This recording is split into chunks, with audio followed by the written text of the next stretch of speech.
All right, let's dive in. Today, we're going to talk about the hidden architecture of power. What it's really built on, and more importantly, what happens when it starts to crack. So the analysis we're digging into today kicks off with this really powerful idea.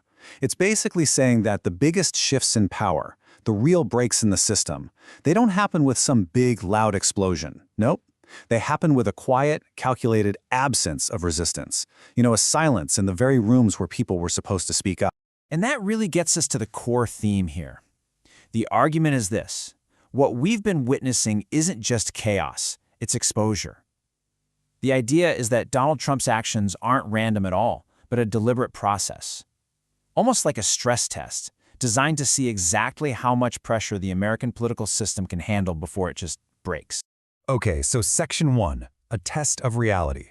Let's start with an event that, honestly, a lot of people just wrote off as completely absurd, but the source we're looking at frames it as a really critical test, a test of the system's whole perception of reality. So do you remember when Donald Trump started talking about buying Greenland? I mean, pretty much everyone treated it as a joke, right? Just some bizarre, off-the-cuff thing he said. But this analysis flips that on its head. It says, no, that wasn't a joke. It was a ritual of dominance. It was a leader basically laying his worldview out on the table for everyone to see, and then sitting back to watch who, if anyone, was actually going to challenge it. Okay, so that brings us to Section 2, the logic of ownership. To really get what's going on with his worldview, we've got to unpack the logic behind it, and let me tell you, it is fundamentally different from your traditional political norms. And this comparison here just nails it. You've got two totally different languages being spoken. On one side, you have the language of diplomacy, alliances, law, trust, all that stuff. But on the other side, it's the language of possession. So when Donald Trump talked about Greenland, he wasn't speaking diplomacy. He was talking about ownership, control, and his own personal ego. The nation, in this view, literally becomes an extension of the leader. Get this quote really reveals the core of that logic. When he was asked what could stop him, he didn't say Congress, he didn't say the courts, he said his own mind. Think about that. The ultimate check on power isn't the Constitution, it's internal. It's a declaration that the only thing you need to hold you back is your own sense of morality.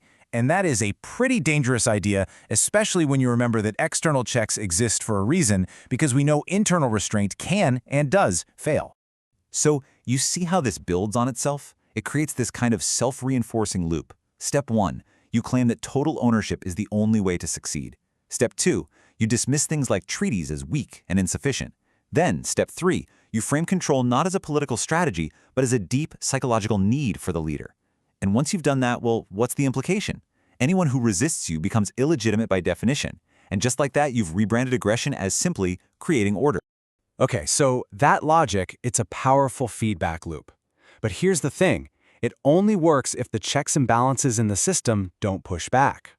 So now, let's shift our focus. We're moving from the person testing power to the people who are supposed to be checking it, specifically the Republican Party in Congress. And the source material has a very specific term for their reaction. It calls it the coward's adaptation to power. And what does that mean? It means survival through ambiguity. It's not about outright support. It's about this carefully calculated vagueness. The whole strategy is to avoid a direct fight no matter what. That way you can get all the benefits of being close to power, but you're also just far enough away to deny everything if it all goes south. And here's what that looks like in the real world. We've seen Speaker Mike Johnson downplay things. We've seen John Thune deflect. The language gets soft. Memories suddenly get foggy. Really dangerous ideas get brushed off as just jokes or hypotheticals. It's a very deliberate way of using language to just suck all the danger out of the moment to create this little bubble where no real response is ever needed. So why? Why all this calculated silence? Well, the analysis argues it's because the MAGA base has become the de facto enforcement mechanism. For these Republican lawmakers, the fear is way bigger than just losing an election. It's the fear of being targeted by their own side.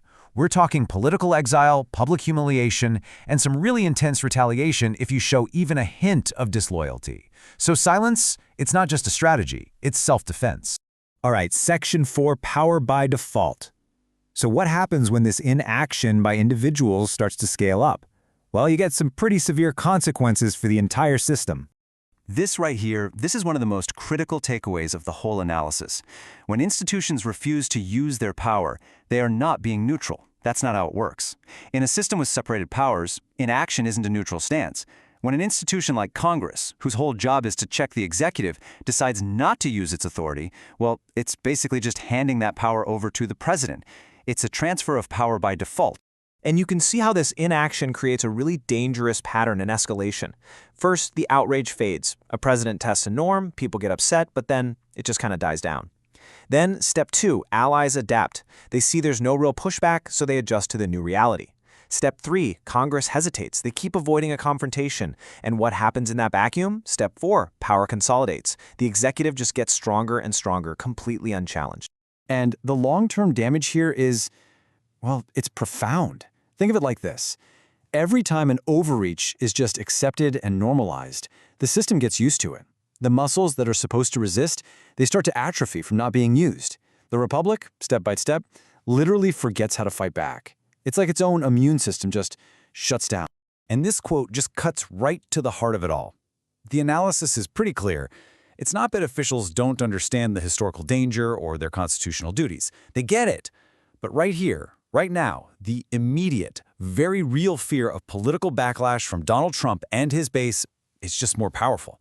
It's stronger than some abstract idea of history or the oath they took. Okay, so this brings us to our final section, and it's a pretty chilling conclusion when you think about the future implications of all this. At the end of the day, the source argues that the biggest danger isn't any one specific action. It's not about Greenland or questioning alliances. The real danger is the lesson being taught. By constantly failing to enforce checks and balances, the system is actively teaching a president that there are no real limits. And here's the kicker. Once power learns that it's unrestrained, it never unlearns that lesson. Now, it's so important to remember, the tools for pushing back are still there. The Constitution still exists. Congress still has enormous authority. The power of the purse, the power to declare war, these aren't just symbolic things. But, and this is a huge but, those tools are only as strong as the will to actually use them. Power that just sits on a shelf and is never used, it decays. It becomes irrelevant. And so, we're left with this final, really provocative question. The analysis basically suggests that the break, it's already happened, quietly. So the real question isn't whether this is all going to end badly. The question is, who is finally going to stop pretending that it hasn't already begun? Who's going to be the first to actually act like it?